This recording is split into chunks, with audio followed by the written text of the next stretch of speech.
berkaitan dengan kasus Sambo dan macam-macam, masalah pelanggaran kode etik dan suap dan lain-lain. Tentunya kita ingin dengar dulu apa-apa yang disampaikan oleh kawan-kawan, karena ada beberapa hal yang ingin saya jelaskan.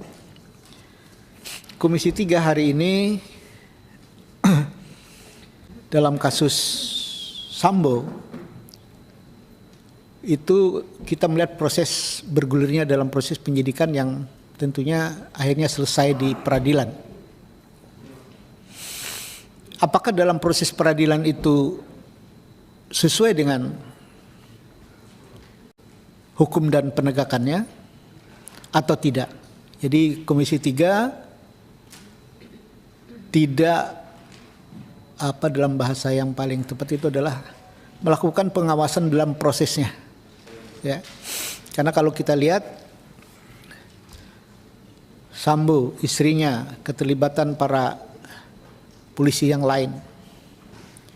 Pada saat rapat dengan Kapolri, kami ingin ada ketegasan-ketegasan tentang persoalan-persoalan yang berkaitan dengan peristiwa Duren 3 dengan perkembangannya. Yang kedua, kasus ini membuat bias-bias yang luar biasa. Apa bias-bias? Muncullah diagram perjudian, piagam tambang, dan diagram-diagram yang lain.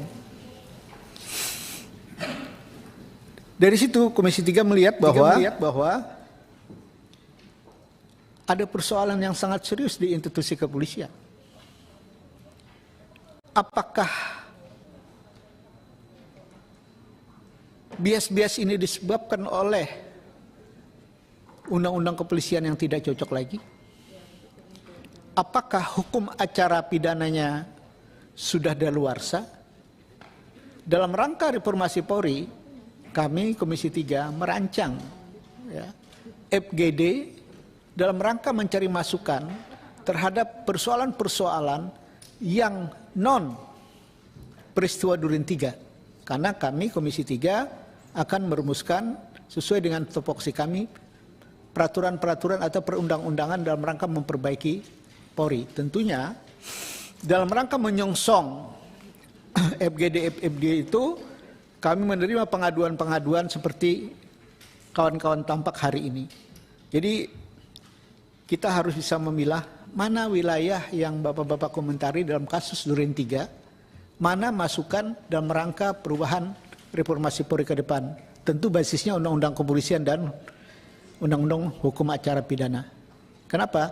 Banyak hal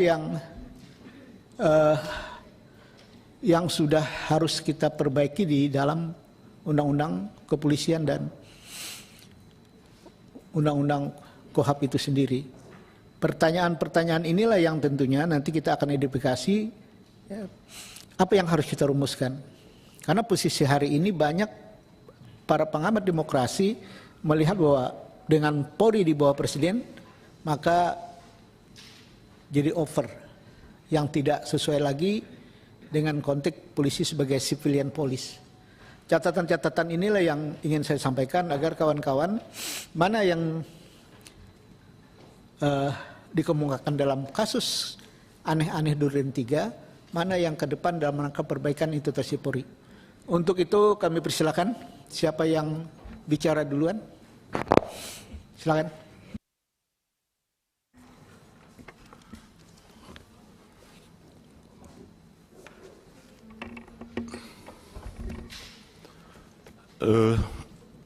Terima kasih untuk Pak Desmond, pimpinan Komisi 3, kesempatan yang diberikan kepada kami hari ini. Merupakan sebuah penghargaan yang tinggi kepada kami sebagai bagian masyarakat yang mencoba melihat persoalan-persoalan kebangsaan yang terkait dengan institusi kepolisian kita hari ini. Untuk itu kami sampaikan selamat siang, Assalamualaikum warahmatullahi wabarakatuh. Salam bagi kita semuanya. Hari ini kami datang, saya Sandi Ebenezer Situngkir, juru bicara Tampak, kemudian ada Bung Robert Keitimu, koordinator Tampak, kemudian ada Pak Saur Siagian, ada Mang Apul Sialahi, ada Darman Saidi, ada Judianto, kemudian ada ADPA, kemudian ada Dr. Turman, kemudian berikutnya ada Dr. Fernando, ada Rio, ada Megawati, dan ada Hanggiat. Di belakang ada Sabar dan beberapa kawan lagi. Seperti harapan kami dari Tampak itu, bagaimana kami bisa memberikan kontribusi yang positif terkait dengan melihat persoalan pembunuhan Brigadir Joshua. Meskipun kami berbeda dengan Komisi 3 terkait dengan penyebutan nama, tapi kami tetap berkomitmen bahwa kasus yang terjadi adalah pembunuhan Brigadir Joshua Huta Barat yang dilakukan oleh pimpinannya gitu ya. Sekilas ketua, pimpinan dan para anggota yang kami hormati, Tampak ini adalah perkumpulan para advokat yang mandiri gitu ya. Kami tidak memiliki pretensi apapun kecuali memberikan kontribusi kepada nilai-nilai penegakan hukum yang berlaku di negara kita. Kami berkumpul dengan sukarela terkait melakukan tidak hanya melihat pembunuhan Brigadir Joshua Huta Barat, yang menurut kami per hari ini sudah ditangani oleh kepolisian. Tapi kami setuju dengan pimpinan tadi itu bahwa ada bias-bias yang luar biasa gitu ya.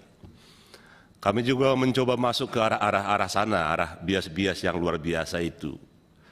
Yang pertama, Pak Pimpinan, kami sudah membuat pengaduan resmi terkait dengan Irjen Pol Verdi Sambo di Propam itu, Propam Polri. Harapan kami dan kami meyakini bahwa pengaduan yang kami lakukan itulah kemudian dipergunakan oleh Mabes Polri dalam rangka peradilan etik yang sekarang ini gitu ya.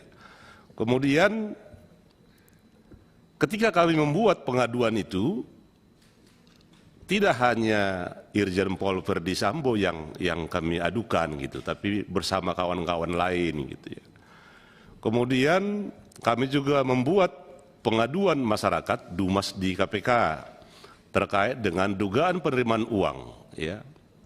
Percobaan penerimaan uang yang dilakukan oleh institusi di Propam Mabes Polri kepada staf LPSK gitu ya. Berikut kami juga mengharapkan ada sebuah sikap yang positif terkait dengan bias-bias yang luar biasa tadi gitu ya. Ada pelanggaran kode etik yang begitu luar biasa masif oleh 90 lebih anggota Polri yang hari ini kami mendengar tidak seluruhnya diproses terkait dengan pelanggaran kode etik dan penempatan khusus gitu ya. Kemudian bias yang lain perlu pimpinan Komisi 3 ketahui, coba jugalah kita memikirkan rakyat ini yang bulan-bulan terakhir ini fokus melihat media sosial gitu. Efek dari peristiwa ini mungkin saja rakyat ini harus belanja pulsa, harus belanja data gitu ya. Setiap hari mengikuti perkembangan dari kasus ini. Sehingga biasnya itu ya mungkin saja rakyat itu jadi tidak bisa membeli makan karena membeli pulsa-pulsa tersebut. Nah, harapan kita ada penyelesaian yang utuh gitu terkait dengan isu ini gitu ya.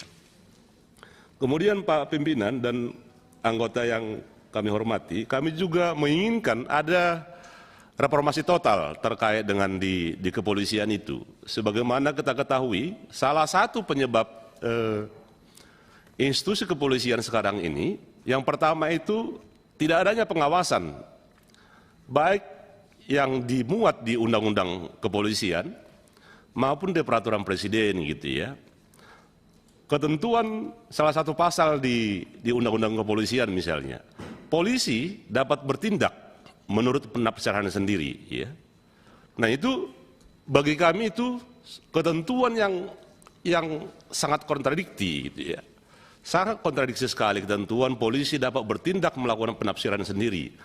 Kalau itu yang diberlakukan Pak Ketua, Pak Pimpinan, hanya dua jawabannya. Ketika polisi menembak seseorang, maka jawabannya cuma dua. Yang pertama, membahayakan jiwanya polisi, atau yang bersangkutan itu melarikan diri, gitu.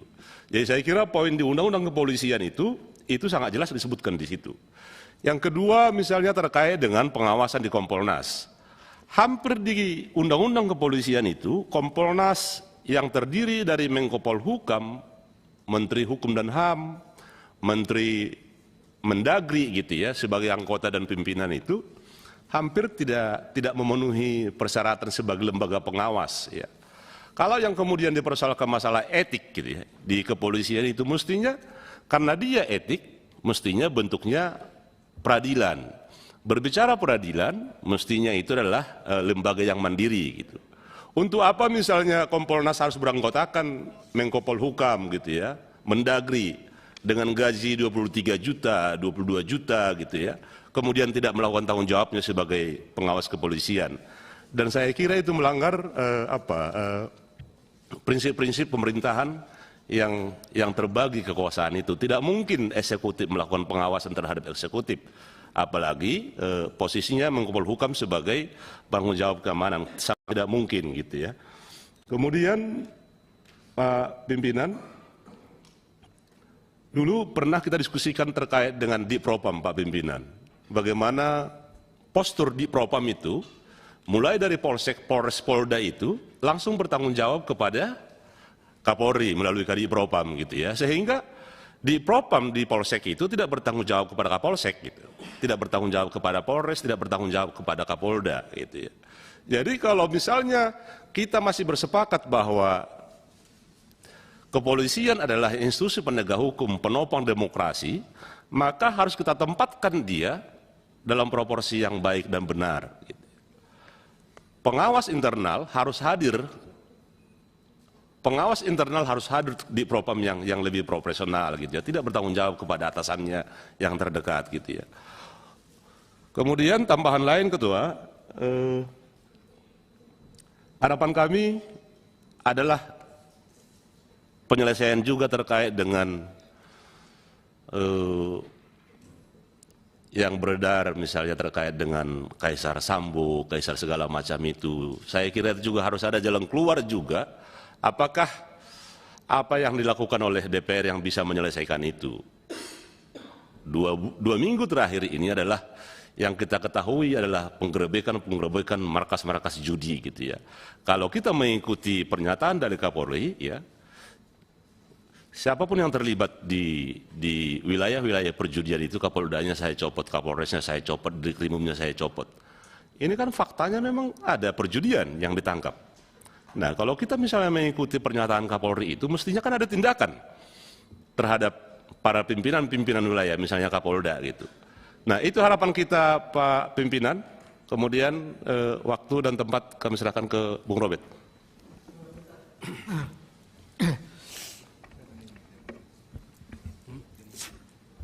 Ya, nanti dilanjutkan, tapi jangan keluar dari konteks, ya. Kenapa jangan keluar dari konteks seperti pengantar saya tadi bahwa hari ini orang fokus pada kasus Sambo. Bagi kami Komisi 3 ini trigger. Ya, trigger. Kenapa? Proses peradilan ini apakah transparan atau tidak? Ya. Jadi kalau bagi kawan-kawan nanti yang melanjutkan untuk ngomong, bagaimana proses peradilan ini transparan, proses hari ini, ya, rekonstruksi ini gimana hari ini, gitu. Ini pada sisi kasus Sambo. Tapi pada sisi yang bias, ya, tadi banyak dipaparkan misalnya Kompolnas, mana mungkin bisa melakukan pengawasan karena unsurnya sama dari eksekutif. Pertanyaan-pertanyaan inilah apakah kita akan perbaiki nanti dalam undang-undang kepolisian. Kompolnas kita atur sendiri. Ya. Karena persoalan hari ini ada pengawas kejaksaan, ada Kompolnas, ada macam-macam, ini kan mubazir semua nih. Ya. Nah, catatan-catatan ini bahwa pada intinya adalah bias-bias ini kami punya panja penegakan hukum. Ya, kemarin Ketua Panja, rapat pimpinan juga akan melakukan langkah-langkah yang berkaitan dengan tuntutan tadi.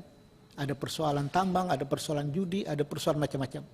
Ya, kita akan melakukan pengawasan di sektor penegakan hukum. Nah, ada poin penting dari komentar tadi adalah apakah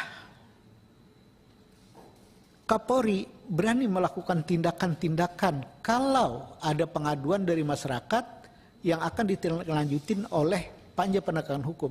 Apakah berani memberhentikan? Ini kan ada pertanyaan besar. Nah, untuk itulah dialog hari ini jadi penting. Ya, karena kita ingin aduan-aduan ini kita akan tindak lanjuti berupa pengawasan-pengawasan, kita akan rekomendasikan. Berita hari ini dekat dengan Akpol, ada di Magelang ada perjudian yang luar biasa. Ini kan ada sesuatu yang luar biasa. Nah, ke depan tentunya laporan-laporan, catatan-catatan seperti ini adalah penting untuk kita pelajari bersama. Dan pengawasan terhadap kepolisian tentunya bagian dalam rangka proses reformasi Polri. Silakan Pak, ringkas padat. Baik, selamat sore. Yang kami hormati Ketua atau Wakil Ketua Komisi 3 bersama rekan-rekan DPR anggota Komisi 3. Kami dari Tampak, tim advokat penegakan hukum dan keadilan,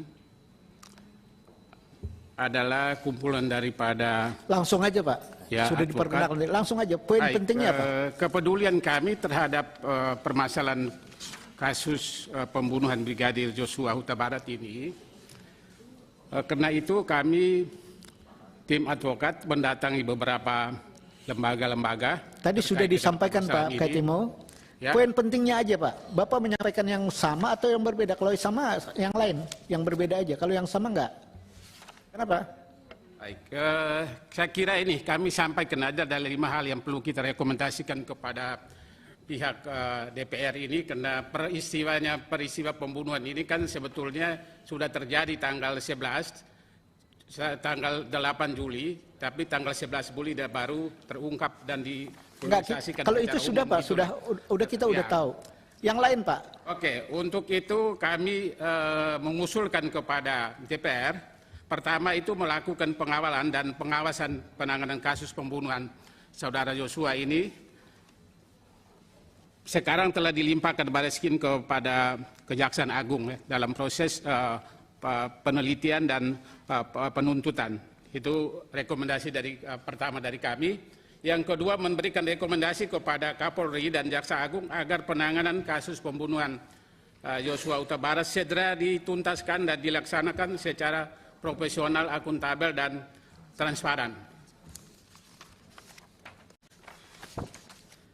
Yang ketiga, mengharapkan kepada Kapolri agar memberikan sanksi pemberhentian secara tidak hormat kepada anggota Polri lain yang terbukti melakukan pelanggaran kode etik Polri. Yang keempat, memberikan rekomendasi kepada Kapolri agar menuntaskan dugaan praktek judi online serta melakukan proses hukum terhadap bandar judi online tersebut. Yang kelima, memberikan rekomendasi kepada Kapolri dan KPK agar menuntaskan dugaan suap di pusaran kasus pembunuhan Joshua Huta Barat.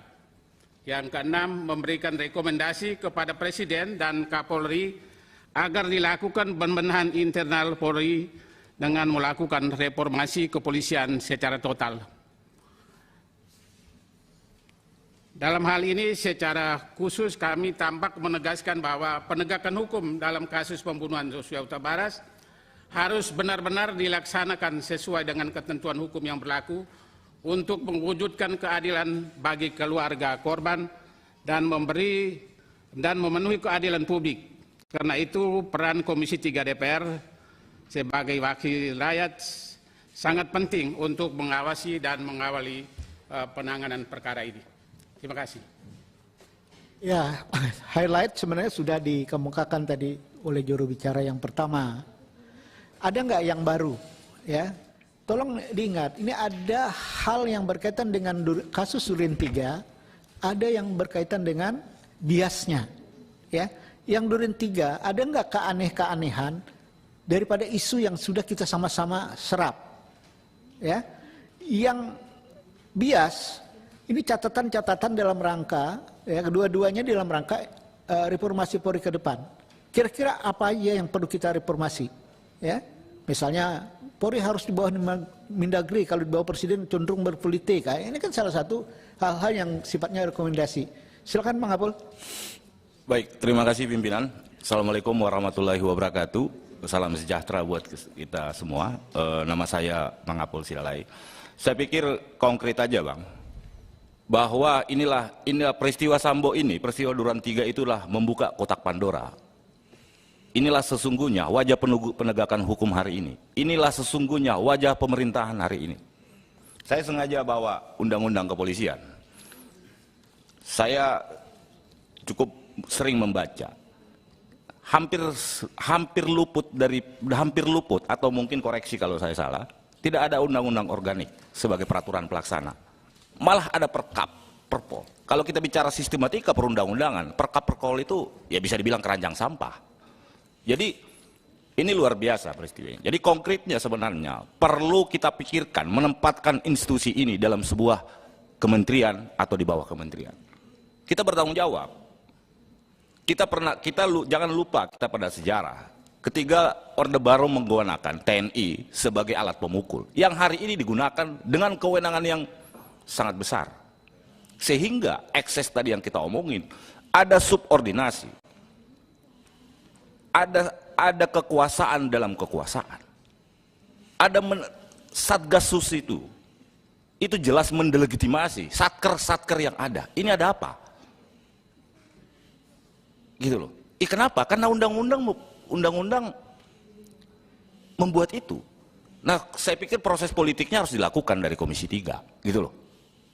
Undang-undangnya dirubah dan tidak menutup kemungkinan tampak juga sedang mempertimbangkan untuk melakukan JR, judicial review terhadap undang-undang itu. Karena jelas di situ dalam konsiderasi disebutkan undang-undang kepolisian ini ada peran serta masyarakat. Tapi kemudian itu dinegasi dengan dalam pasal yang diatur kehendak mereka sendiri, tafsir mereka sendiri. Pertanyaannya, kalau kita anggap KUHP adalah masterpiece karya bangsa Indonesia, tidak mungkin ada perbedaan penafsiran terhadap itu. KUHP-nya polisi ya KUHP-nya pengacara juga, KUHP-nya hakim ya KUHP-nya pengacara juga, bagian dari caturwangsa penegak hukum. Jadi kita nggak biar kalau kita masih mengharapkan institusi ini bekerja sebagai polisi sipil. Abang senior pimpinan sidang juga terlibat ngajarin kami juga dulu waktu 2001. Kita pisahkan ini karena kita mau ini polisi sipil. Gitu loh. Tidak hanya dia merubah uniformnya di narkoba, tidak. Kultur juga harus. Sistem rekrutmen juga harus. Kalau kita bicara imbasnya, bagaimana mungkin ketika perintahkan Kapolri judi online, hari itu juga mereka bisa tahu di mana judi online. Ada apa? Gitu loh. Ada apa? Ini tanggung jawab kita semua. Bukan saja ini tanggung jawab kita sebagai berbangsa. Jadi konkretnya perlu perubahan terhadap undang-undang ini dan kita pikirkan bagaimana menempatkan dia dalam sebuah kementerian.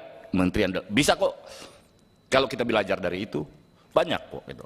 Dan kemudian juga soal Kompolnas. Tidak ada kewenangannya. Tidak ada kewenangannya. Buat apa gitu loh.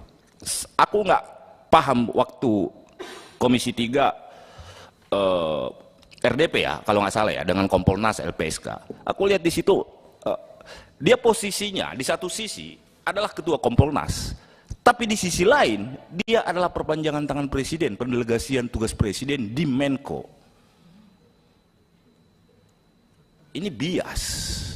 Kalau kita bicara tata negara itu bias gitu. Ya akhirnya lahirlah seperti ini. Kita tidak mau lagi peristiwa Sambo ini terulang di masa depan.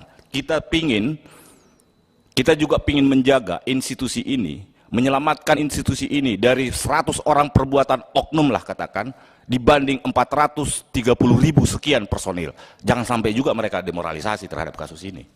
Itu tanggung jawab kita juga. Saya pikir sebagai pokok-pokok pikiran cukup yang. Ya,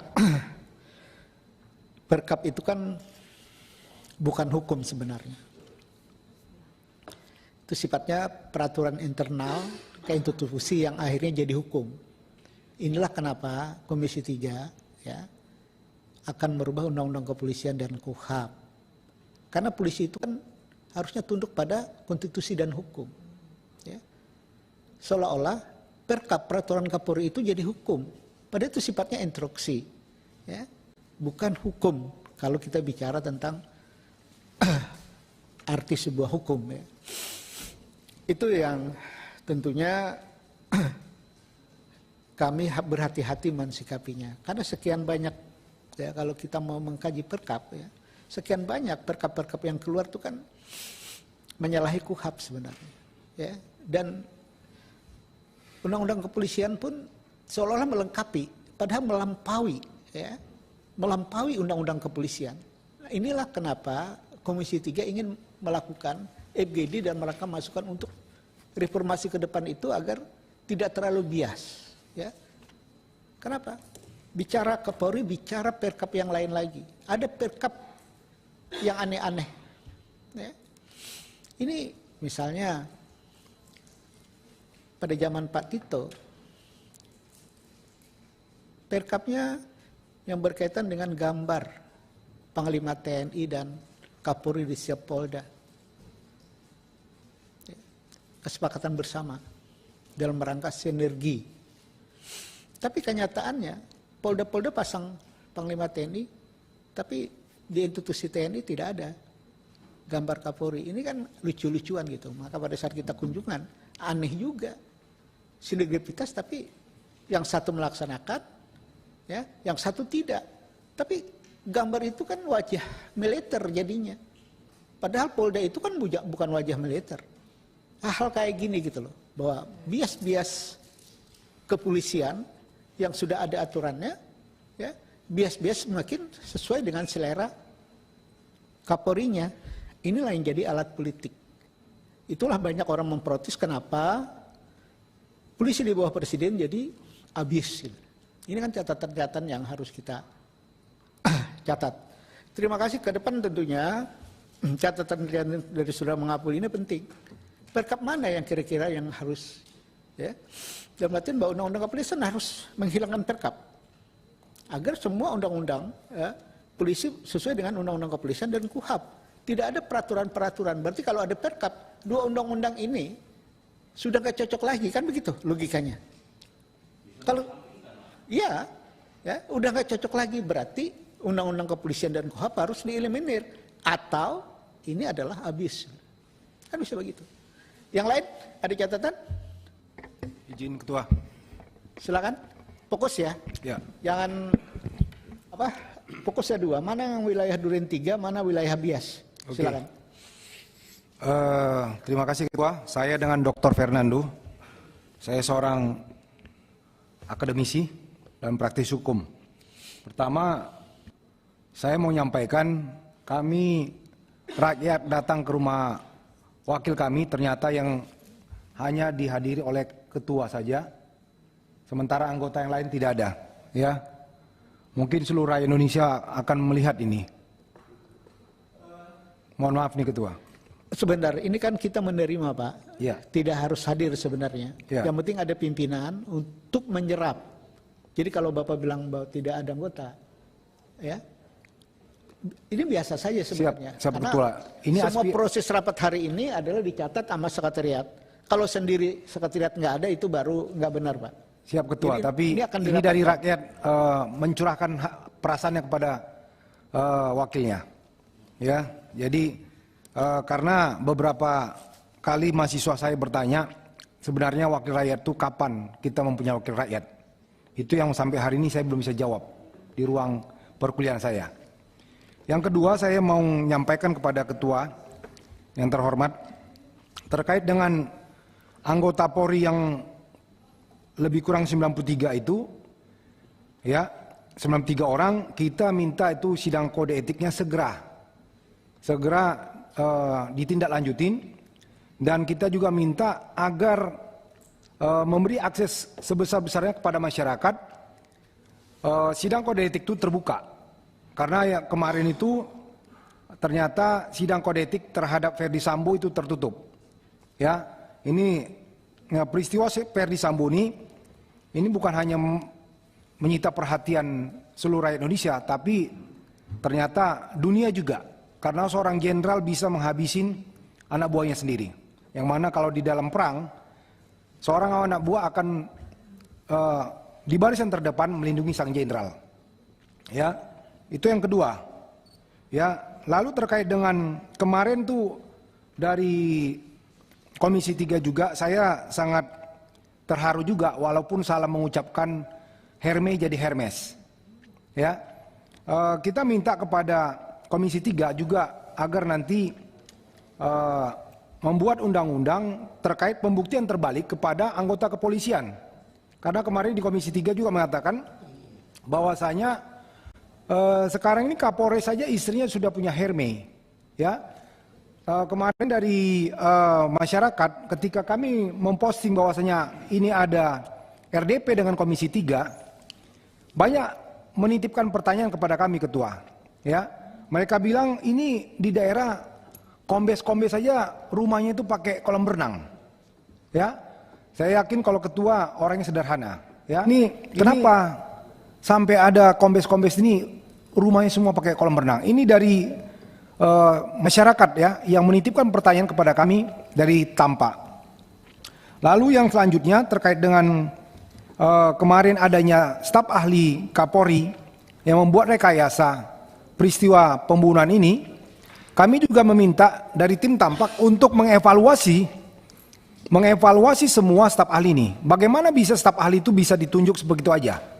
Ya, agar jangan ada rekayasa yang terjadi selanjutnya.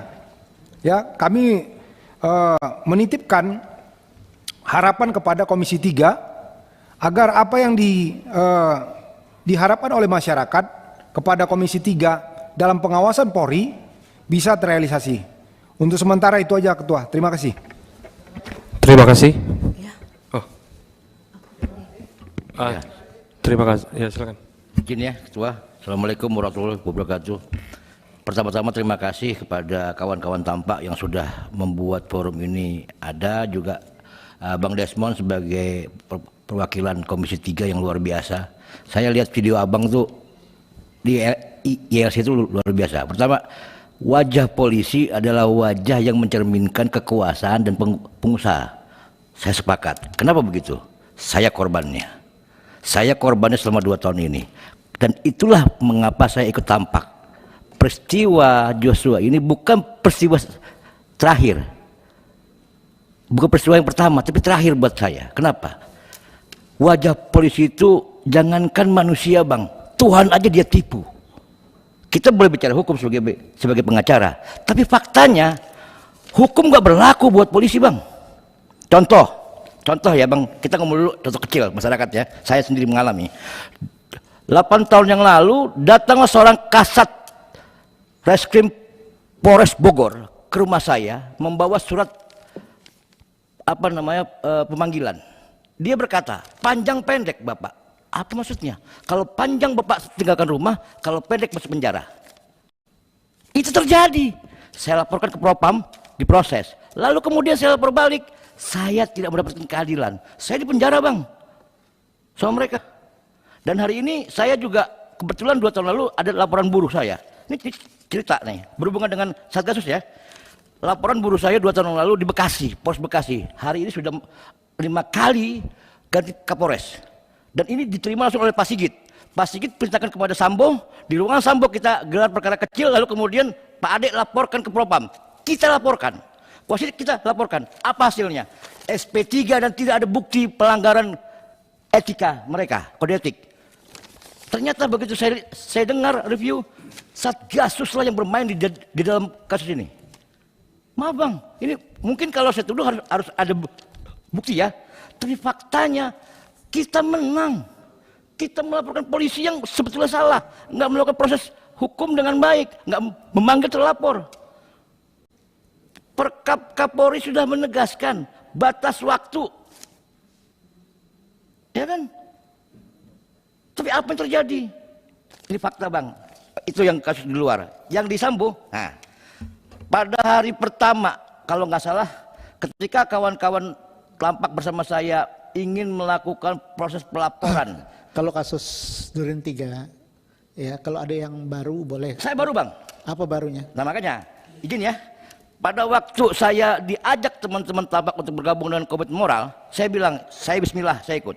Tiba-tiba seorang perwira dari Mabes Intelkam berkomunikasi dengan saya, menawarkan uang sebesar apapun asalkan tanpa tidak masuk ke dalam proses hukum ini.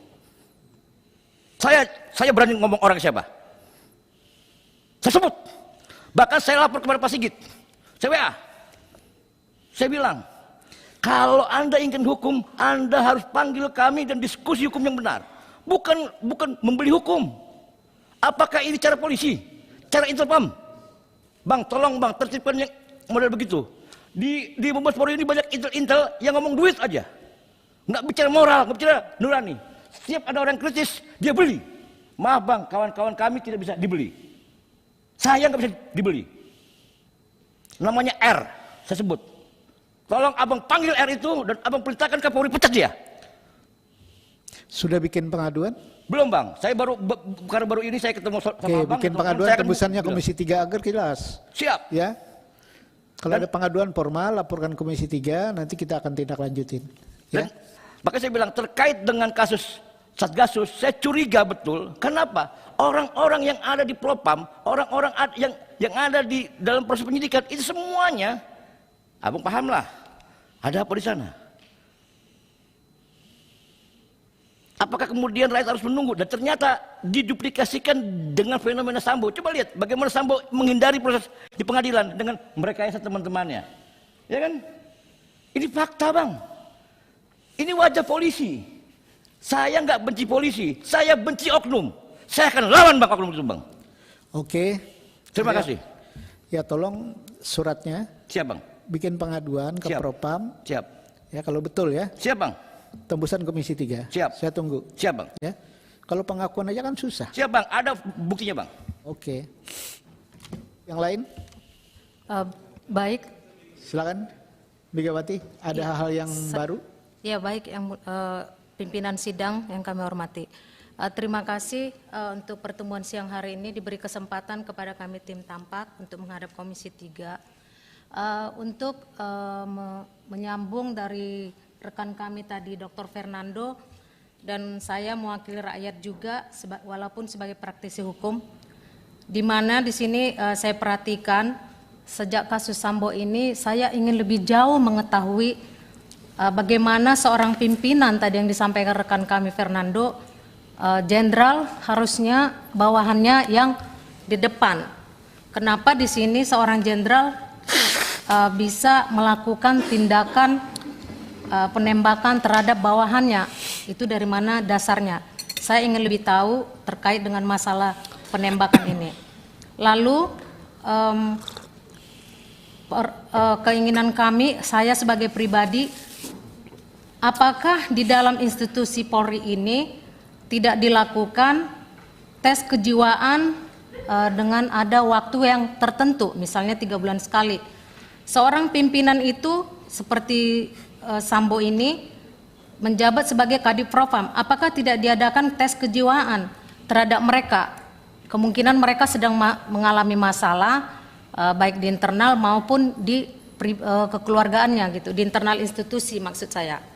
Nah, ini kami mohonkan agar ada transparan juga buat masyarakat ketika mereka diberikan peraturan baru agar tes kejiwaan ini dilakukan terhadap seorang pimpinan. Lalu yang ketiga, bagaimana seorang pimpinan memperbolehkan melakukan penembakan terhadap orang lain, menghabisi nyawa orang lain? Apakah ini diperbolehkan misalnya itu case internal pribadi? atau itu menyangkut negara. Nah, saya mewakili rakyat, mohon Pak Pimpinan supaya ini diperhatikan juga. Terima kasih. Pertanyaan itu kan sebenarnya ditujukan sama institusi Polri, Pak Kapolri. Pada saat rapat dengan Kapolri di sini, salah satu di anggota Komisi 3 juga mempertanyakan. Izin bang, izin. Saya lupa Bang. Ada bang, izin Bang, terbang, izin. Bentar. Ya, belum selesai. Ya, itu sudah dipertanyakan oleh kawan-kawan bahwa tes psikologi itu layak atau tidak. Itu kan salah satu tadi bahan pertanyaan. Ya, nah dalam konteks Komisi 3 kita akan ulang pertanyaan itu, karena jangan sampai persoalan mutasi, demosi dan macam-macam itu tidak sesuai dengan apa seperti gambaran yang hari ini, kayak aneh gitu kan, ada orang yang menjabat jenderal kok seperti itu. Siap. Ya, dari aspek peraturan dan struktur ya. Yep. Tapi kalau kita bicara tentang kemanusiaan dan emosi, ya peristiwa itu bisa-bisa saja, ya bisa-bisa saja kalau benar. Misalnya istri saya selingkuh, saya ketanggor, ya emosi blang bisa saja kan. Nah itu kan yang tidak bisa dibaca oleh tes yang sifatnya psikologi itu, ya. Oke, adik apa tambahannya? Izin Bang, saya jadi ingat peristiwa di rumah saya 2 tahun yang lalu, jam 6 pagi saya didatangi orang nggak dikenal dan tiba-tiba menusukkan pisau 20 kali 7. Ditaruh. Saya lapor ke polisi nggak pernah garap. Artinya begini Bang. Mana laporannya? Ada di ini. Susul aja dah. Iya, ya siap. nggak usah. Susul aja semuanya. Nggak, Surat. gini. Jangan pengakuan yang nggak ada suratnya. Iya, iya Bang. Jadi begini, maksudnya gini. Dalam konteks kawan-kawan ini, saya pikir urusan ini ada yang kurang. Kenapa? Kenapa DPR tidak bertanya kepada Kapolri? Kenapa penguasa wilayah tidak diperiksa atau tidak bertanggung jawab atas peristiwa yang ada? Ini menjadi ganjil dan banyak pertanyaan di masyarakat, Bang. Itu bagian dari bias. Iya. Ya. Masih ada tahapannya, Pak. Ya. Masih ada tahapannya. DPR tidak diam. Ya. Ada tahapan-tahapannya, akan kita proses tindak lanjut. Ini ada berkaitan. Ya. Makanya saya tadi bilang, dalam kasus Duren 3, ya, apakah cuma sekian puluh orang itu saja atau ada yang belum? Ya. Kenapa? Kita tidak kejar, kenapa? Kita lihat bahwa Kapolri juga berhati-hati. Tidak sederhana orang menunjukkan. Apakah menunjukkan itu yang membuat ini tidak sekam? Ya, kalau ada di perusahaan menunjukkan orang yang tidak berhenti, ini kan kayak sekam. Gitu loh. Pelan-pelan. Makanya pada saat itu saya bertanya, hukuman-hukuman, klasifikasi hukumannya itu macam-macam kan, ada yang begini, ada yang begini, ada yang begini, kita tunggu produknya. Ya. Jadi ya sabar dulu nih, ya. Kita tunggu produknya. Ya. Kenapa? Sambil menunggu ini makanya kita mengaktifkan panja penegakan hukum. Sambil menunggu ini kita mulai melakukan FGD dalam rangka perbaikan institusi Polri. Ya. Mana perkap-perkap yang tidak sesuai dengan KUHP? Mana perkap-perkap yang tidak sesuai dengan undang-undang kepolisian? Mana yang sifatnya melengkapi, akan kita masukkan kepada undang-undang kepolisian. Gitu loh. Jangan sampai kita tidak paham perkap ini ternyata melengkapi KUHP, melengkapi undang-undang. Tapi ada juga perkap yang memperluas undang-undang. Tugas Polri itu apa dalam undang-undang? Tapi perkap udah macam-macam ini. Apalagi ada perkap yang berkaitan dengan Satgasus dan macam-macam. Itulah kita melihatnya hati-hati ya. Hati-hati. Jadi kita bukan apa-apa. Oke? Saur? Ada teman. Saya. Ada terakhir. Saya. Terima kasih. Selamat siang buat kita. Assalamualaikum warahmatullahi wabarakatuh. Perkenalkan, nama saya Gabe Maruli Sinaga. Kebetulan bagian dari anggota Tampak. Menjadi catatan ataupun poin saya, yang pertama, publik telah mengetahui bahwa dan diumumkan resmi oleh Bareskrim Mabes Polri, kami meminta Ibu PC ditahan juga. Kenapa? Karena memang Ibu PC telah jelas terlibat dalam peristiwa tragedi kematian Yosua Huta Barat. Itu pertama, kami minta Komisi 3 melakukan pengawasan agar Ibu PC ditahan. Yang kedua adalah bahwa kami minta kepada Komisi 3 agar semua yang terlibat dalam obstruction justice penanganan kasus Brigadir Yosua Huta Barat segera diberikan sanksi ataupun segera diproses hukum, tidak pandang bulu siapapun. Jika memang dia terlibat, dia harus dihukum sesuai dengan ketentuan hukum yang berlaku. Yang ketiga adalah bahwa kita perlu menyoroti Satgasus ini. Bayangkan Satgasus ini begitu super powernya, mempunyai kewenangan yang luar biasa. Ketika tidak terjadi kematian Brigadir Yosua, berarti Satgasus ini banyak melakukan dugaan-dugaan penyimpangan hukum. Sehingga ini perlu juga diawasi oleh Komisi 3, jangan hanya dibubarkan, dan perlu ditelusuri apa motif ataupun latar belakang dibentuknya Satgasus, dari mana sumber dananya, kemana saja sumber dananya. Itu yang ketiga. Yang keempat adalah ini tidak pernah diungkap ke publik. Saya meminta dokter forensik yang pertama yang memeriksa Brigadir Yosua Huta Barat itu juga perlu dipanggil ataupun diperiksa. Apakah memang mereka betul sudah melakukan tugas dan kewajiban mereka sesuai dengan standar kode etik dokter forensik? Ini tidak pernah ada yang membahas. Saya agak mengungkapkan ini penting menjadi catatan, sehingga ini tidak menjadi presiden buruk bagi dokter forensik di Indonesia. Selanjutnya mungkin dari perspektif korban, almarhum Brigadir Yosua ini patut kita berikan apresiasi. Bila perlu Komisi 3 membantu atau merekomendasikan untuk memberikan gelar pahlawan, bahwa Yosua Huta Barat telah menjadi martir untuk mengungkap semua kebobrokan ataupun kejahatan yang selama ini tidak terungkap di institusi kepolisian. Bahwa berkat Yosua Huta Barat telah judi online ditangkap, Satgasus Merah Putih terungkap ada dugaan kejahatan, sehingga pantas diapresiasi. Selanjutnya adalah bahwa saya juga kemarin ketika mengikuti Kapolri dipanggil Komisi 3, saya melihat ada satu anggota Dewan Perwakilan Rakyat Komisi 3 seolah-olah dia menjadi penyidik yang menyimpulkan ataupun membuat pernyataan seolah-olah narasi-narasi yang dikarang disahkan di forum rapat Komisi 3 DPR RI.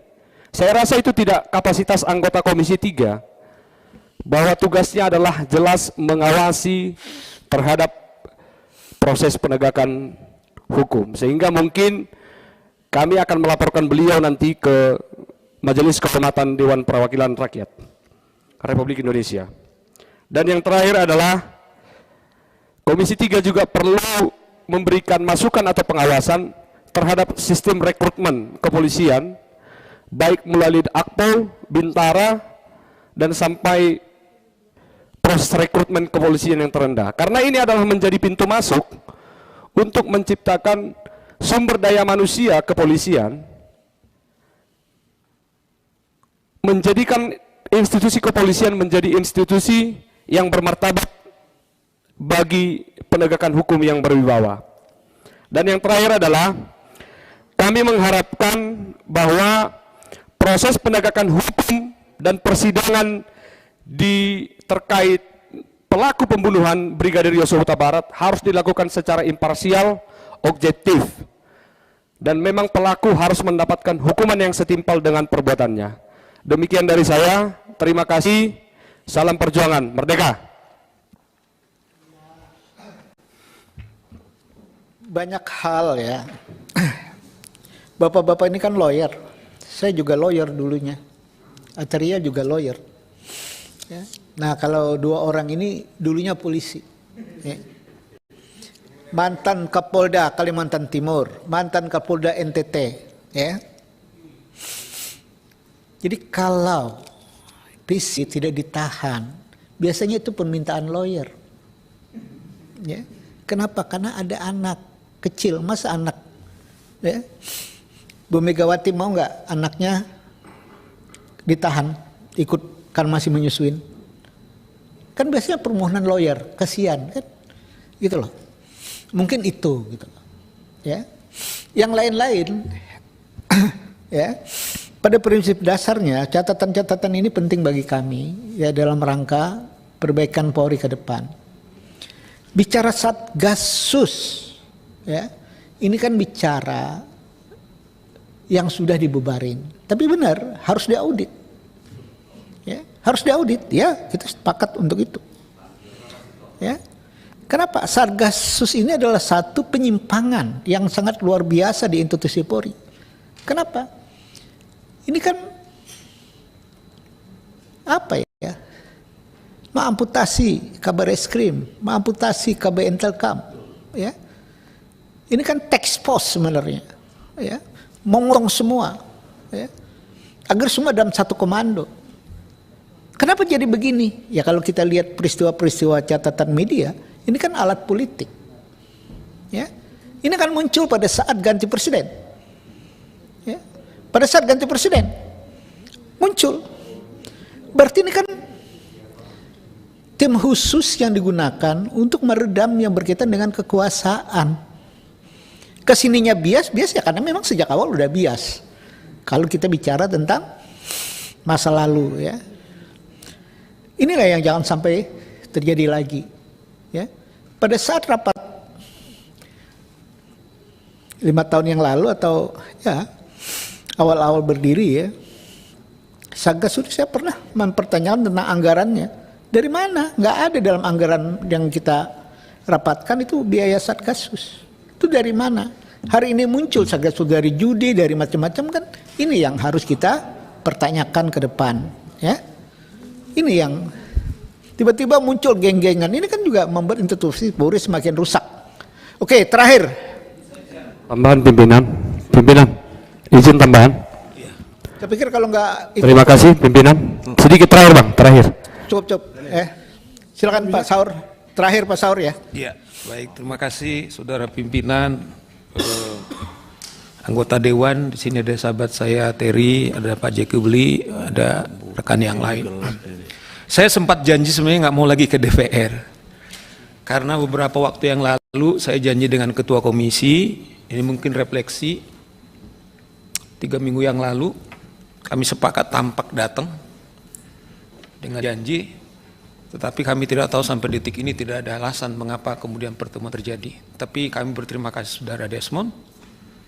Kemudian kami diterima karena kalau kami bertemu ke Menko Polhukam, semua tim komplit. Kemarin kami ketemu dengan Komjak, semua tim komplit. Tapi kami juga tidak menuntut kalau kawan-kawan juga harus komplit. Tapi ini catatan bagi kami juga. Tetapi tampak kalaupun disebut sahabat kami tadi berbagai cara mencoba menyuap, tampak itu mereka membiayai dirinya sendiri sampai detik ini. Bahkan kami beberapa waktu yang lalu membuat seminar ketika kami berterima kasih kepada pembicara kami, hanya mengucapkan terima kasih karena kami mendanai dan kami tidak bisa menerima dana dari manapun, tapi berbagai cara. Nah, oleh karena kalau kami mengatakan peristiwa terbunuhnya Yosua ini tragedi hukum yang sangat serius, sangat-sangat serius. Izinkan kami ketua jangan dipotong dulu, kalaupun kami mengulang supaya perspektif kita sama. Ada sahabatnya Desmond, seorang menteri harus menangis dalam usianya yang tua ini, nggak akan, apakah dia menyaksikan tragedi hukum seperti ini? Seorang ajudan mati, Pak Jeki Uli mungkin bisa jawab, mati di pelukannya. Yang sebenarnya nature daripada seorang ajudan itu memberikan nyawanya 24 jam. Catatan yang serius ini Pak Jeki Uli. Iya, silakan Pak Terry. Dasar itulah kami terpanggil, sahabat saya, Pak Arteria Dahlan, bapak-bapak.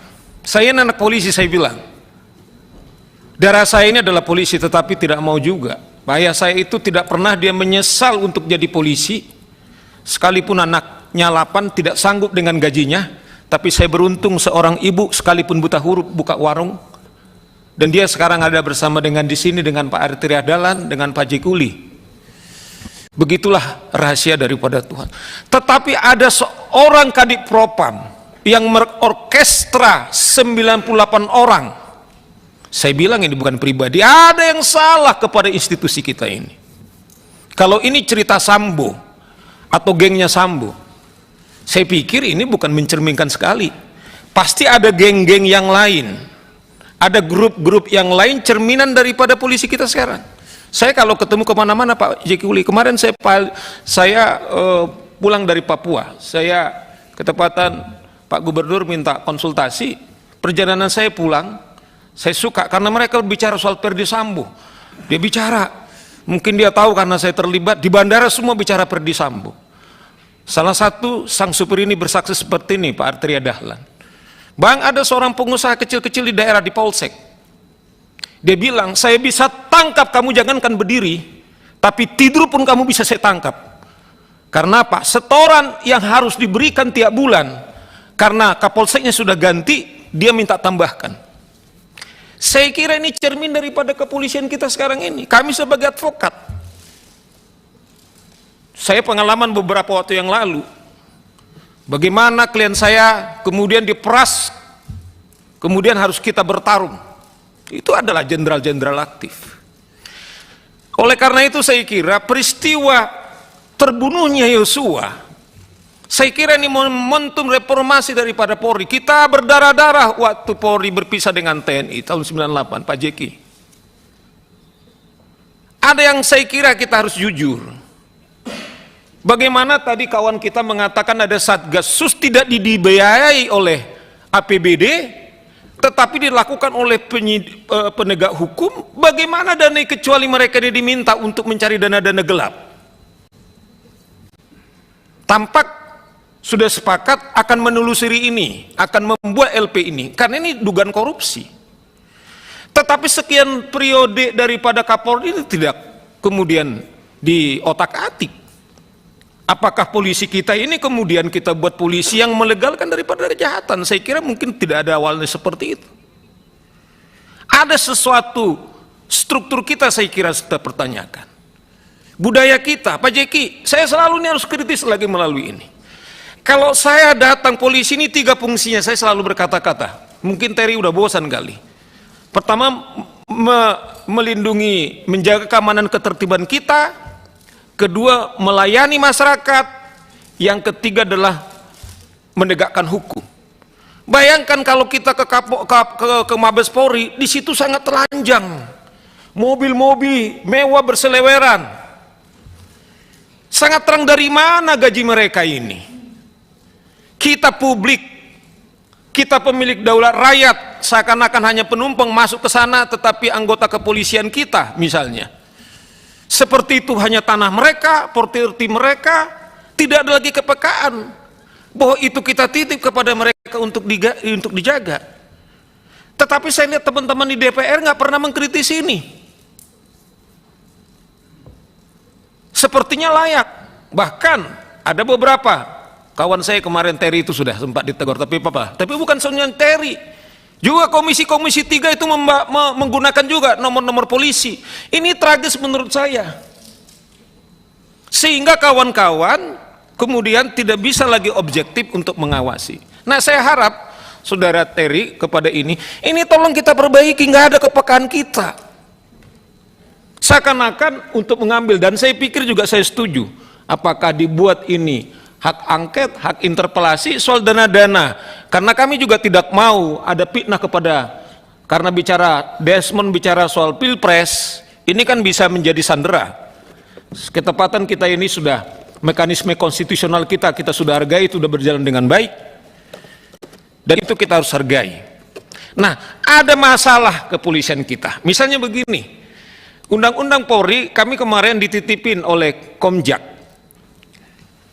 Dalam kasus Perdi Sambo, jaksa penyidik telah menetapkan pasal 340 dan survei mengatakan, publik mengatakan hampir 100% setuju, 340. Tetapi dalam mekanisme penyidikan kita, jaksa tidak punya wewenang untuk mengawasi penyidikan ini. Mereka hanya menerima apa BAP daripada dari penyidik. Nah, sementara nanti bertarung di pengadilan adalah kawan-kawan kejaksaan. Misalnya soal handphone yang hilang sekarang ini belum ditemukan. Sementara di situ mungkin banyak isi semuanya. Kita tidak tahu apakah betul-betul ini betul-betul hilang apa tidak. Tetapi karena jaksa tidak bisa mengawasi soal penyidikan, padahal ini adalah kekuasaan kehakiman. Makanya kita berpikir struktur polisi ini mengapa mungkin soal penyidikannya itu adalah di bawah, karena itu soal kehakiman, barangkali itu adalah di bawah kekuasaan kehakiman. Nah, oleh karena itu struktur polisi kita yang sekarang ini satu-satunya di dunia yang langsung bertanggung jawab pada presiden ini juga menjadi bias. Contoh yang lain misalnya, ini yang sudah rame nih Pak Jeki, soal Brimob misalnya yang punya peragam polisi. Saya ini saksian pribadi Pak Jeki. Saya di mana-mana tiba-tiba jenderal datang menyalamin, saya juga nggak tahu Pak Saur. Saya malah takut. Seperti ada rivalitas yang tertutup. Seperti dibilang Desmond tadi, kalau polisi membuat gambarnya dengan Panglima, tapi di TNI tidak mau membuat gambaran daripada Polri. Nah, oleh karena ini saya kira ini harus kita pikirkan. Kalau tidak, saya kira negara hukum kita ini saya kira akan terancam. Oleh karena itu yang saya kira telanjang. Dan yang berikutnya, karena tampak juga udah membuatkan LP kepada KPK, tadi saya harus mengulangi lagi teman kita, ada teman kita di Komisi 3 yang kemarin dalam rapat MKD, saya kira MKD kita harus apresiasi DPR. Saya kira ini terobosan baru di mana proaktif kemudian untuk memanggil para pihak, ketepatan tampak hadir untuk mendampingi, karena Saudara Sugeng sebagai Ketua IPW ketika teman-teman MKD meminta nama, kemudian meminta untuk tertutup, dan sudah diserahkan nama tersebut, yang dalam chattingnya mengatakan bahwa Perdi Sambo itu tidak bersalah. Kira-kira itu pesan beliau ini. Melalui pimpinan Komisi 3 mohon ditindaklanjuti, karena nama sudah diserahkan secara resmi. Apakah tampak dibutuhkan untuk segera membuatkan LP resmi, maksud saya laporan MKD secara resmi, atau memang undangan daripada MKD tersebut bagian daripada untuk membangun etika sebagaimana di MKD di Undang-Undang MD 3 bahwa MKD itu menjaga keluhuran, kemudian martabat daripada kawan-kawan DPR. Itulah dasarnya. Apakah itu sungguh-sungguh memang dalam konteks untuk menuntaskan? Karena kami mengatakan begini, begitu kami buat LP ke KPK, ke Dumas, kami mengatakan memang entry point adalah 2 dugaan yang diterima oleh LPSK, tetapi kan soal janji-janji uang, kemudian kan itu bersiliweran. Nah, kami juga minta di kawan-kawan Komisi 3 sebagai pengawas, ini juga ditindaklanjuti. Karena kami kemungkinan juga kalau memang ini tidak ditindaklanjuti, kami juga akan menindaklanjuti kepada penegak hukum. Karena ini momentum, kita tidak mau juga seperti kita menyerang institusi kepolisian, tetapi kita berkepentingan bagaimana penegakan hukum kita ini bisa jadi baik. Nah, karena waktu itu nama kemudian dibilang adalah tertutup dan sudah disebutkan, dan mohon melalui pimpinan Komisi 3 untuk ditindaklanjuti, karena tadinya tampak sudah segera melaporkan ke MKD supaya jangan ada dusta di antara kita. Artinya siapapun tampak menorong kalau memang ada dana yang seperti laporan kami, kemudian itu kita usut tuntas. Dan saya kira yang paling berwenang itu untuk melakukan pengawasan adalah teman-teman di Komisi 3. Nah, baru mungkin ya soal katanya ada 98 yang diduga ada terlibat katakanlah dugaan pelanggaran kode etik. Nah, kita nggak tahu obstruction of justice itu berapa orang, berapa nama-nama, masih gelap. Dalam beberapa pembicaraan saya, saudara pimpinan, katanya waktu penggeledahan itu ditemukan uang oleh kata Kompolnas, tetapi dia tidak tahu berapa jumlah uang. Nah, barangkali ini juga perlu diawasi sehingga nanti bias daripada soal penyidikan daripada Perdi Sambo dan kawan-kawan ini kemudian tidak terlalu melebar lagi kemana-mana. Itu saya kira tambahan sebagai penekanan saudara ketua. Terima kasih. Sedikit Terima Pak kasih. Ketua, Waktu dilanjut. Ya. Tidak semua ya. Satu lagi. Cukup ya. Waktu Pak. Ya. Catatan bahwa Undang-Undang Kejaksaan baru ya, itu kejaksaan bisa melakukan penyidikan terhadap kasus yang berjalan. Jadi Undang-Undang Kejaksaan baru kita sudah ada kemajuan yang dipaparkan Pak Saur tadi. Tinggal nanti kalau Pak Saur belum punya undang-undang itu tinggal minta ke sekretariat. Ya. Harusnya juga sudah beredar itu undang-undang. Kenapa? Karena problemnya itu.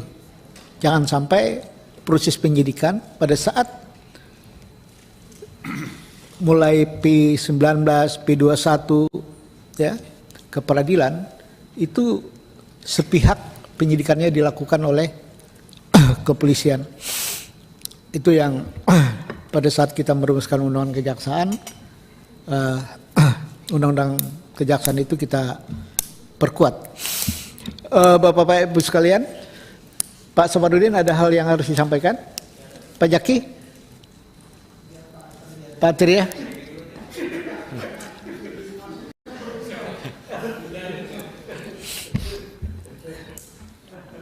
Silakan Pak Tria. Terima kasih pimpinan Komisi 3, para anggota Komisi 3 yang kami banggakan, teman-teman tim advokat penegak hukum dan keadilan Tampak yang kami hormati, kami banggakan, Bang Saur dan kawan-kawan. Pertama-tama kami berterima kasih senior-senior ini, Bang Saur dan teman-teman, salah satu kelompok advokat yang idealis, masih mempercayai permasalahan-permasalahannya ke DPR. Tapi kami juga mohon maaf sebelumnya ini Bang Saur, kami ini serius. Saya ini baru dari Dapil hanya untuk ketemu sama Tampak. Nah, yang dibicarakan pun bagi kami sangat serius. Institusi Polri yang betul-betul mitra kami, mungkin saja mitra andalan, mungkin saja memang salah satu prioritas untuk menumbuh kembangkan institusi Polri ini secara luar biasa hebatnya pasca Undang-Undang 2002 dan TAP 6, TAP 7. Teman-teman tadi sudah banyak bicara. Ada bicara kasus pembunuhan, ada bicara macam-macam lah, obstruction of justice, pelanggaran kode etik, suap, indikasi adanya tindak pidana yang lain. Ini tapi saya hanya dapat selembar ini Bang Saur. Padahal saya tadi itu saya tunggu-tunggu betul.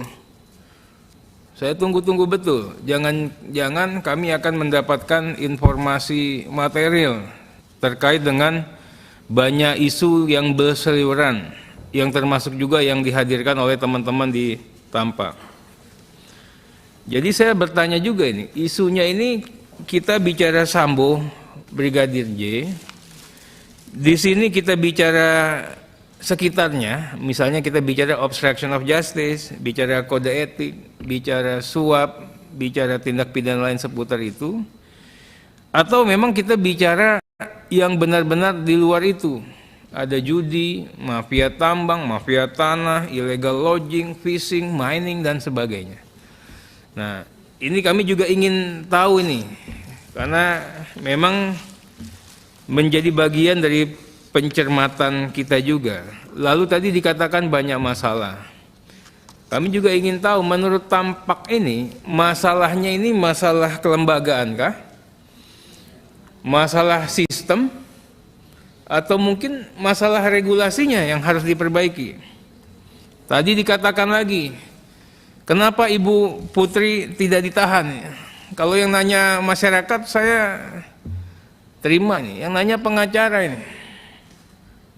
Ya kan, nanyanya ke DPR. DPR ini ya pengawasan, Pak. Kita nggak bisa nangkep orang. Tapi kalau Bapak bawa data salah, ada orang salah, dengan konteks dan fungsi pengawasan kita, kewenangannya, kita bisa lakukan koreksi sedemikian rupa. Banyak sekali koreksi yang kami lakukan tanpa sepengetahuan dan tanpa kami beritahukan kepada media. Saya diskusi banyak sama Bang Saur, bagaimana perbaikan hukum di Republik ini. Bagaimana, dan kita langsung koreksi seketika. Nah, intinya apa? Hukum bicara hukum. Hukum tidak boleh dikaitkan dengan politik hukum. Hukum tidak boleh dikaitkan dengan cerita-cerita seputar hukum. Nah, teman-teman Tampak, saya minta betul, kalau boleh besok bawa datanya lagi nih, yang lebih akurat, yang lebih ini, untuk bisa menghadirkan kepada kita. Kalau Bu Putri, saya sama, saya termasuk orang yang saya katakan,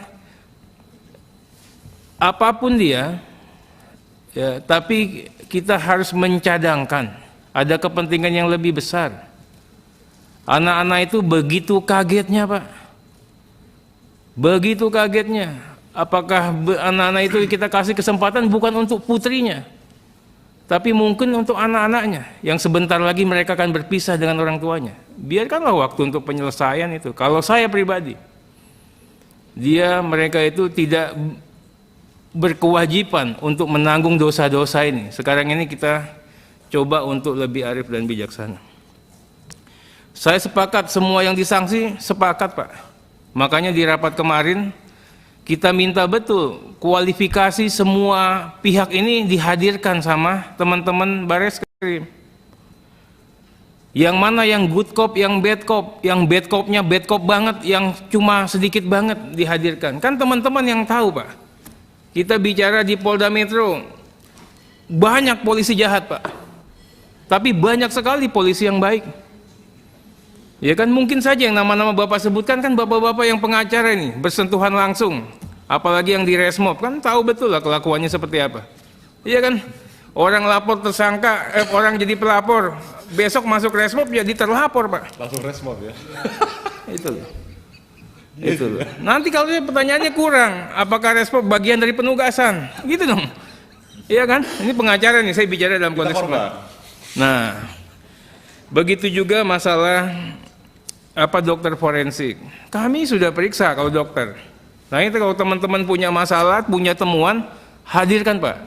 Karena mata dan telinga kami belum cukup, butuh bantuan teman-teman semua. Nah, berikutnya dengan permintaan, tadi ada permintaannya pengawalan dan pengawasan. Sudah kita lakukan. Sampai hari ini Bapak-bapak lihat Komisi 3 ini kosong, Pak. Semua matanya ada di mana? Ada di televisi mengawasi rekon yang sedang dilakukan. Coba lihat semua Komisi 3 nih, Pak, lagi ngawasin, Pak. Rekon. Kurang apa gitu. Kemudian juga minta kasus transparan dan profesional. Pasti, Pak, kita kawal, Pak. Nah, kami juga berharap yang tadi masalah PTDH, PTDH-nya sudah, harusnya teman-teman mensiasati lagi. Ada apa ini mereka banding? Ini kan nambah napas atau nambah panggung, Pak. Bang Saur harus kan lebih kritis. Waktunya iya, karena iya, aku ada rapat lagi. Nah, kemudian kan sudah ada raker kita. Yang kurang daripada yang dibahas DPR ini kami juga mohon, Bang Saur. Kurangnya ini. Kami diberikan pengayaan lagi. Kurang. Izin Pak Arteria. Yang kurang itu masalah kemanusiaan. Mungkin teman-teman di DPR meninggalkan sejenak politiknya. Hadiri korban demi rehabilitasi. Keluarga korban itu kan belum ada yang bicara perasaannya, Maksudnya gimana? Iya, bertahun-tahun ibunya Ya. membesarkan Mas. dia, tiba-tiba. Mas, Iya, izin pimpinan. itu kita ada rencana untuk panggil itu, tapi jadwal penuh, Mas. Ya. Jadwal penuh karena sekarang dalam konteks penyusunan anggaran. Ya. Semua kita perhatikan. Oke. Ya. Baik, akan Tidak ada dipanggil masalah. berarti Semua keluarga kita korban, perhatikan, pimpinan. Ya. Karena dari aspek apapun tadi disebut bahwa gimana Brigadir J ini bisa jadi pahlawan. Sebenarnya kalau bukan emak-emak, ya, bukan karena kultur, kasus ini tidak terungkap. Ini sudah saya tulis di artikel-artikel yang saya omongkan. Ya. Jadi yang jadi pahlawan itu siapa? Kalau menurut saya itu maknya. Ya. Maknya lebih layak. Kenapa? Maknya inilah yang banyak berteriak. Kalau tidak sempurna, ya, contoh misalnya, seandainya J ini Muslim, bukan Batak. Ya. Muslim, Batak, beda lagi. Gitu loh. Jadi ini kultur, pemahaman rekayasa kultur ini yang tidak mereka pahami. Ya, kita paham. Jadi kalau kita bicara tentang human interest seperti itu, kita paham. Makanya saya nulis dari aspek ininya gitu loh. Karena kita prihatin. Ya. Jadi trigger besarnya itu J. Tapi yang membuka ini adalah kultur kalian, orang Batak. Pesahur semua. Ini kan kulturnya. Makanya saya bilang, kalau ini Muslim Batak selesai. Ya. Non-Muslim, ya biasa, kan saya pernah jadi 5 tahun orang Batak ya tuh ya. Ya. Karena istri saya dulu kan orang Batak ya. Baik, terima kasih pimpinan. Terima kasih. Dalam waktu dekat kami akan menyampaikan semacam eksekutif summary-nya tampak, termasuk soal catatan. Oke, kita tunggu ya. Cukup ya. Sudah cukup ya. Karena saya harus memimpin praksi Pak ya. Udah hampir jam 3. Padahal 2:30 saya harus memimpin tadinya. Oke, Bapak Ibu sekalian. Pak Jaki. Ada satu pimpinan, 1,5 menit. Oke. Coba juga dikoreksi atau diperlihatkan terkait dengan tenaga kerja Indonesia yang ada sekarang di Kamboja gitu. Apa? Tenaga kerja Indonesia yang sekarang ribuan ada di Kamboja yang kemungkinan bekerja di rumah-rumah judi gitu ya. Nah itu juga perlu dilakukan kerjasama dengan Kementerian Luar Negeri gitu ya. Ada mungkin ribuan kalau mau dikoreksi semua ya tenaga kerja Indonesia itu yang bekerja di rumah judi di Kamboja itu. Ya. Dan saya kira itu penting karena operatornya sepertinya di sana gitu. Ya Pak Pimpinan ya, makasih. Itu bagian dari pencermatan. Kita Siap. mau kunjungan juga ke Kamboja. Ya. Ya. Nanti dari khusus Kamboja juga. rapat pengawasan dengan Menkumham Pak. Itu rencana kami. Ya. Isu ini sudah kami tangkap. Ya. Judi online itu ada operasi di Kamboja. Ya. Nah, yang akan kita tanya ini statusnya apa? Ya. Apakah ini tenaga kerja di Kamboja atau cuma mengoperasikan kegiatan di sana? Ini kan nanti kita akan tanyain Dijen Imigrasi. Berapa banyak sih? Apa sih kegiatan? Ya. Kita kalau perlu nanti Komisi 3 kunjungan ke sana untuk kita lihat imigrasi dan kegiatan warga negara di sana. Oke, Bapak Ibu sekalian, Bang Yaki, terakhir. Terima kasih. Walaupun saya tadi ikut Pak Pimpinan Sidang dan rekan-rekan dari Tapak yang saya hormati dan banggakan. Saya baru tiba, tapi saya mendengar dari pernyataan di ujung-ujung saya jadi mengerti ada beberapa tuntutan. Sebenarnya di DPR ini kita sudah berusaha mati-matian bahwa ini mesti melalui proses baik maupun etik dan hukum pidana. Saya sendiri sebenarnya, saya besar saya menjadi polisi hampir 25 tahun di Brigade Mobil, Pak. Jadi saya tahu arti seorang Yosua. Saya sangat kena di hati saya karena saya lama di Brigade Mobil. Jadi saya tahu. Jadi saya sendiri dalam pertanyaan juga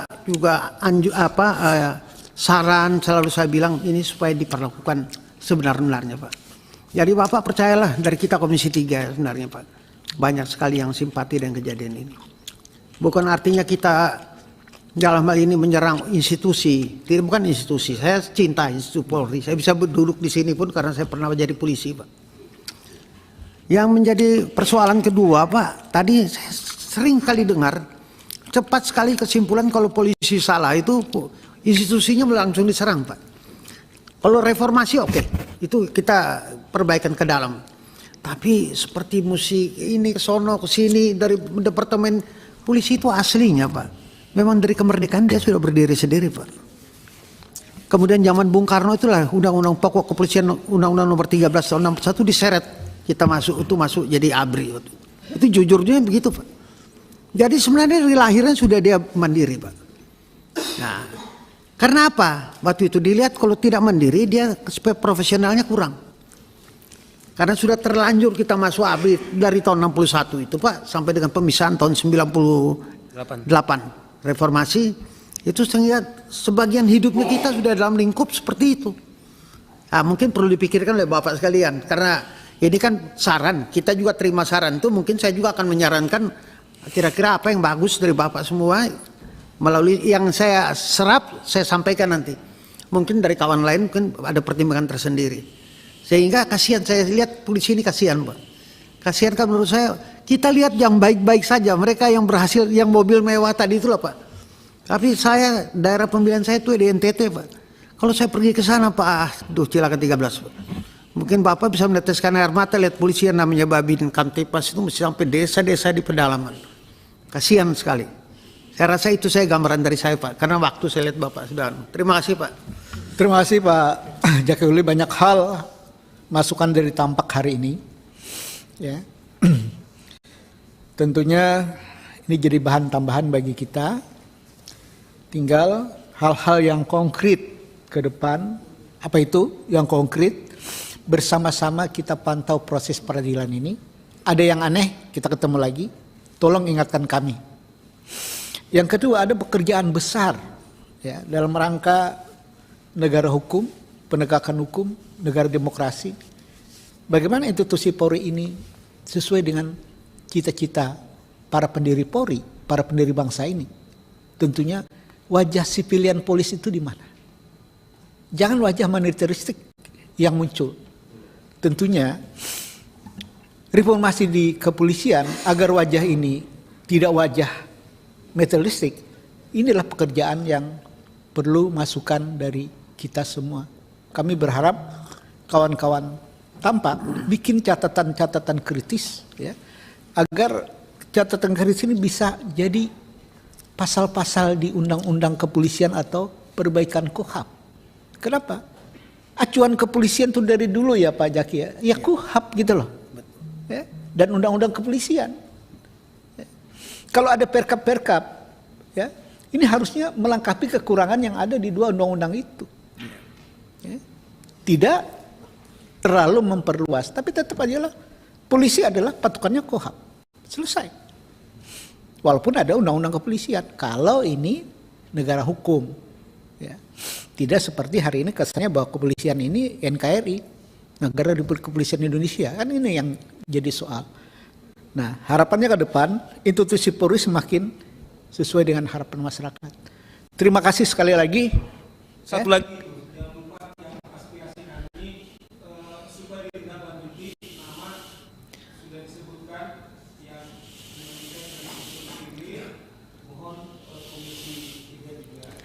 Ya, karena wilayah MKD, ya, kami Komisi 3 tidak bisa mengintervensi. Tinggal bapak-bapak, ya, mengawal itu. Ya, kami secara kelembagaan agak beda, ya, karena itu wilayah peradilannya. Kami ini pun bisa diadilin gitu loh. Nah, tinggal pembuktiannya layak nggak, ya? Karena apa? Misalnya ada anggota dewan menelpon, saya nelpon Pak Saur, tolong ya gini-gini, gitu loh. Nah penekanannya itu penekanan apa? Kan proses peradilannya nanti kita tonton. Atau ada menjanjikan sesuatu, ya. Janji itu bisa dibuktikan nggak? Jangan-jangan bisa pengakuan sepihak. Kalau sepihak kan bukan hukum. Kita ini orang hukum misalnya. Nah catatan-catatan inilah saya tidak bisa terlalu berkomentar jauh. Tapi kalau memang terbukti ada buktinya, ya, kita akan lakukan pengawasan secara baik. Kenapa? Ya bisa aja kami sebagai anggota Komisi 3 juga melaporkan. Ya. Karena ada wilayah-wilayah yang prosesnya akan kita tunggu bersama-sama. Demikian Bapak Ibu sekalian, pertemuan kita hari ini cukup sampai di sini. Salah hilap mohon dimaafkan.